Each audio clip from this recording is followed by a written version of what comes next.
Rigor kay Mando, naniniwala na siya na si Tanggol nga ang totoong nanalo dahil ayon umano sa panggagamit ni Roberto sa kanya, tugma sa ipinaglaban nila ni Congressman at mga tao. Natatakot na itong si Rigor na maupo itong si Tanggol dahil sigurado siya na tanggalin umano siya ni Tanggol sa posisyon.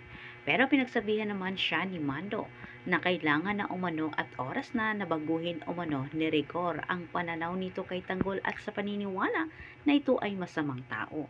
Para sa gayon ay magbago pa ang isip ni Tanggol at sakaling mangyari man ang kinatakutan ni Rigor. Nasagupaan nga ni Ramon itong si Brando. Sa gitna ng kanilang laban, nalaman ni Ramon na itong si Brando ay asawa ni Divina kahit mas lalo siyang nanggagalaiti sa galit na tapusin ito.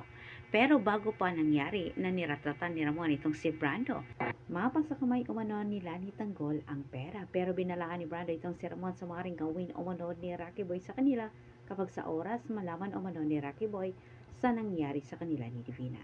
Pero sagot naman ni Ramon, walang malalaman itong si Rocky Boy dahil wala umanong sino man ang makapagsasabi at iisipin umano ni Rocky na ang mga gerero ang dumino sa kanila sa bayratrat ni Ramon.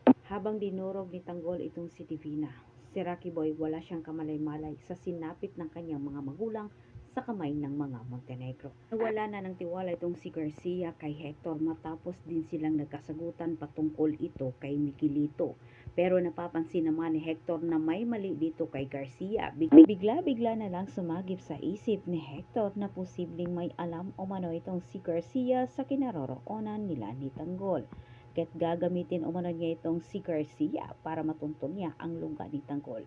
Antabayanan niyo ang susunod kong update. Daghang salamat sa pagtanaw. Ayaw kalimot sa pag-subscribe.